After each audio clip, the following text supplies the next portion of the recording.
গত 31শে ডিসেম্বর শহীদ মিনারে বৈষম্য ছাত্র আন্দোলনের ডাকে জুলাই অভ্যুত্থানের ঘোষণাপত্র পাঠের কর্মসূচিটি আমরা সেদিনের জন্য স্থগিত রাখি সরকারের তরফে। তার আগের রাত্রে আমাদেরকে আশ্বস্ত করা হয় যে সরকার সকল রাজনৈতিক পক্ষ এবং ভোটের সঙ্গে বসে জাতীয় ঐক্যমত্যের ভিত্তিতে জুলাই অভ্যুত্থানের ঘোষণাপত্র জারি করবে। আমরা 31শে ডিসেম্বর সরকারকে এই আহ্বান জানিয়েছি যে আগামী 15ই জানুয়ারির মধ্যেই যেন সরকার এই উদ্যোগ গ্রহণ করে এবং ঘোষণাপত্র জারির কাজটি সম্পন্ন করে। আমাদের মধ্যবর্তী সময়টাতে আমরা সারা দেশব্যাপী লিফলেট বিতরণের কাজ করছি, জনসংযোগ করছি, মানুষের কাছে যাচ্ছি। মানুষের যে চাওয়াগুলো আছে গণঅভ্যুত্থানের সবাই প্রেক্ষাপটে এইগুলোকে আমরা ধারণ করবার চেষ্টা করছি, শুনবার চেষ্টা করছি। এখন সরকারের কাছে আমাদের যে দাবি আছে, সরকার এখনো পর্যন্ত ফরমালি আমাদের কেমন কোনো কিছু জানায়নি। আমরা সরকারকে আহ্বান জানাবো, সরকারের পক্ষে সম্ভব হবে অবশ্যই আমরা যে সময়সীমার কথা বলেছি তার মধ্যেই সরকার উদ্যোগ নিলে এই ঘোষণাপত্র জারির কাজটি সম্পন্ন করতে পারবে। আমরা এই ক্ষেত্রে সরকারের থেকে দৃশ্যমান পদক্ষেপ আমরা আশা করছি। আর সরকারের যদি অতিরিক্ত সময় প্রয়োজন হয় তাহলে যৌক্তিকতার ভিত্তিতে সেই সময় আসলে বাড়ানো হবে কি হবে না আমাদের পক্ষ থেকে আমাদেরকে যখন ফরমালি জানানো হবে তখন আমরা আমাদের ফোরামের সাথে সকলে মিলে সিদ্ধান্ত নিয়ে আপনাদেরকে সেই সিদ্ধান্ত জানাবো। 72-এর সংবিধানের প্রতি বাংলাদেশের কিছু কিছু রাজনৈতিক দলের অতি ভক্তি রয়েছে।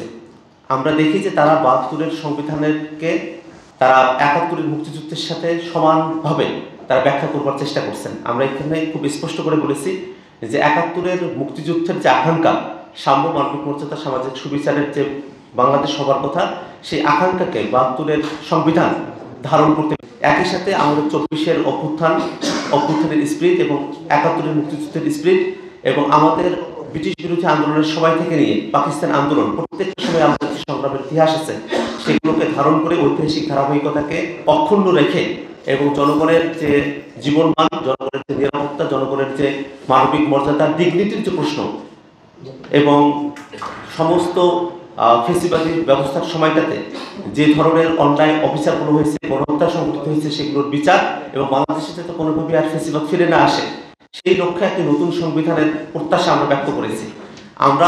আমাদেরকে যখন প্রশ্ন করা হয়েছে যে নতুন সংবিধান তৈরি করার ম্যান্ডেট কাদের, আমরা স্পষ্ট করে জানিয়ে দিয়েছি একটি গণপরিষদ নির্বাচন হবে।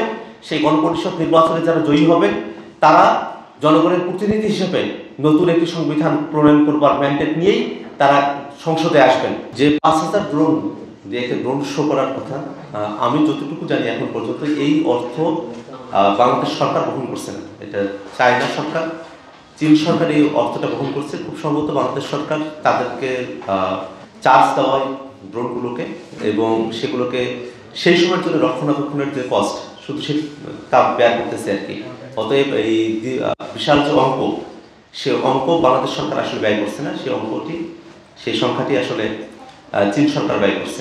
এখন আরেকটি বিষয় হলো যে জুলাই ফাউন্ডেশন তারা এখন পর্যন্ত পূর্ণাঙ্গ লিস্ট করতে পারেনি, যা অত্যন্ত দুঃখজনক।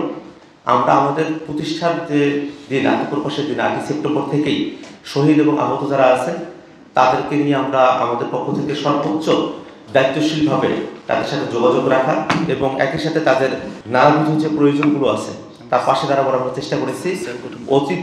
এবং একই সাথে আমরা যেহেতু জুলাই ফাউন্ডেশন ধীমে তালে চলছে এবং আমাদের আসলে প্রাতিষ্ঠানিক দায়বদ্ধতার জায়গা আছে, সেই জায়গায় বিবেচনা করে গত কয়েকদিন হলো আমরা জুলাই অভ্যুত্থানে যারা শহীদ হলেন এবং আহত হলেন তাদের কথা বিবেচনায় রেখে শহীদ পরিবার এবং আহত কল্যাণ সেল আমরা গঠন করেছি। আজকে রাতে এই সেল ঘোষণা আসবে এবং এই সেল সারা দেশব্যাপী শহীদ পরিবার এবং আহত কল্যাণ বিষয়ক কাজগুলো সম্পূর্ণ করবে।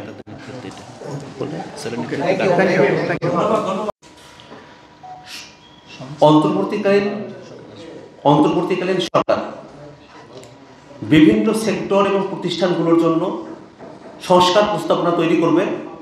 একই সাথে সেই সংস্কার প্রস্তাবনার প্রায়োগিক যে বাস্তবতা সেটার সূচনা করবে এবং পরবর্তীতে নির্বাচিত সরকার এসে সেই প্রায়োগিক বাস্তবতার ধারাবাহিকতা রক্ষা করবে। এটাই জনগণের প্রত্যাশা।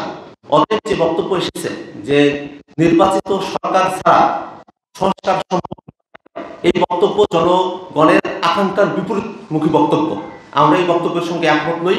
একই সাথে আমরা এই কথা বলেছি যে যারা ফ্যাসিস্ট, ডাকাতি করেছে 14, 18 এবং 24-এর নির্বাচনে, যারা বাংলাদেশ থেকে হাজার হাজার কোটি টাকা বিদেশে পাচার করেছে, যারা সাপ্লাই বিডিআরদের ঘটনার সময় এবং একই সাথে 24-এর অভ্যুত্থানের সময়টাতে, 21 সালের আগ্রাসন বিরোধী আন্দোলনের সময়টাতে যারা গণহত্যা চালিয়েছে, তাদের বিচারের প্রক্রিয়া দৃশ্যমান না হওয়া পর্যন্ত আমরা অন্তর্বর্তীকালীন সরকার নির্বাচন দিয়ে দেবে আর এই বিচারের কোনো অগ্রগতি হবে না, এমনটা আমরা আশা করি না। আমরা চাই বাংলাদেশের সকল মানুষ এটা প্রত্যাশা করে যে বিচার হতে হবে, সংস্কারগুলো হতে হবে এবং তারপরেই নির্বাচনের প্রশ্নটি আসতে পারে। তড়িঘড়ি করে নির্বাচনের মধ্যে যাওয়া, আবার একই সাথে সরকার সুনির্দিষ্টভাবে সবাই নেওয়ার যে ব্যাপারটি সরকারের আছে সেটা যেন কাজের ভিত্তিতে হয়, সেটা না করে তড়িঘড়ি নির্বাচন দেওয়া বা অতিরিক্ত সময় ক্ষেপণ করা কোনোটার পক্ষেই আমরা নই। আমরা চাই একটি যৌক্তিক সময় সরকার পাবে, কাজের ভিত্তিতে একটা সময় পাবে, সংস্কারের জন্য সময় পাবে, বিচারের জন্য সময় পাবে এবং এভাবেই সামনের নির্বাচনের সময়টা ফিক্স হবে। নতুন করে একটি